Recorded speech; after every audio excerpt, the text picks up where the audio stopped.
हाँ तो प्यारे बच्चों, दिल की गहराइयों से आप सभी बच्चों का स्वागत करते हैं। यहाँ पर बच्चों आप लोगों को हम हमेशा मोटिवेशनल वाली चीजें बताते रहते हैं, किस तरीके से आप अपनी परीक्षा को आसान बना सकते हैं, ये सब कुछ बताते रहते हैं। तो इसलिए अगर आप लोग इस प्रकार की चीज़ों को पसंद करते हैं और अगर आप इस प्रकार की चीज़ों को आगे भी चाहते हैं तो आप लोग ज़रूर इस चैनल को ना सब्सक्राइब करके रखिएगा, ताकि जैसे ही इस प्रकार का कोई चीज़ आपको मिले तो आप लोग उसका नोटिफिकेशन तुरंत पा सकें। आज हम लोगों का टॉपिक है रिवीजन प्लान। संस्कृत में एक कहावत है, विद्या योगेन रक्षति। विद्या की रक्षा अभ्यास से ही किया जाता है। अगर आप अभ्यास नहीं करते हैं तो आपके पास जो पहले से प्राप्त विद्या है वो भी कितना जल्दी खत्म हो जाएगा आपको पता नहीं चलेगा। लेकिन परीक्षा में रिवीजन प्लान कैसे तैयार करें, ये बच्चों का एक बहुत बड़ा सवाल होता है।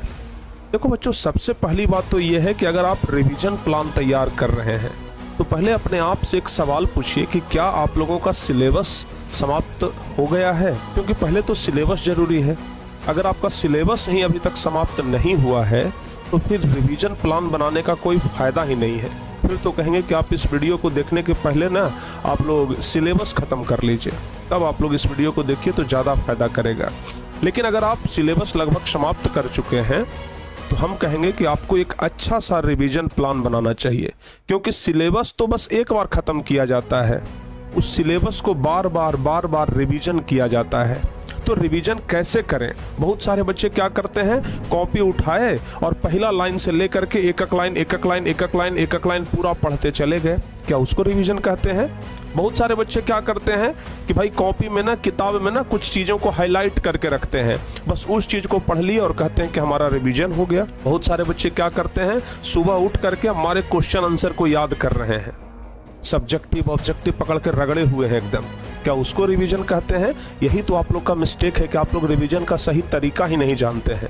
और जब रिवीजन का सही तरीका नहीं पता है तो फिर रिवीजन का प्लान कहाँ से बना पाइएगा?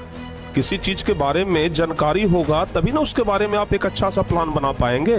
तो देखिए, सबसे पहली बात तो ये है कि सिलेबस और रिवीजन दोनों में बड़ा अंतर होता है।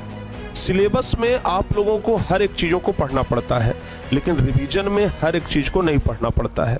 रिवीजन में आप सिर्फ उसी चीज़ को पढ़िए जहाँ से कि आप लोगों का क्वेश्चन आने वाला है, क्योंकि आप जहाँ पर भी पढ़ते होंगे, जिस टीचर से भी पढ़ते होंगे, हमसे पढ़ें या फिर किसी और से पढ़ें, तो वो सिलेबस पढ़ाते समय ही ये जरूर बता देते हैं कि हाँ भाई ये चीज़ें परीक्षा में आने वाली चीज़ है, या फिर ये चीज़ों का वैल्यू परीक्षा के लिए ज़्यादा नहीं है। ये सब तो बता ही देते होंगे।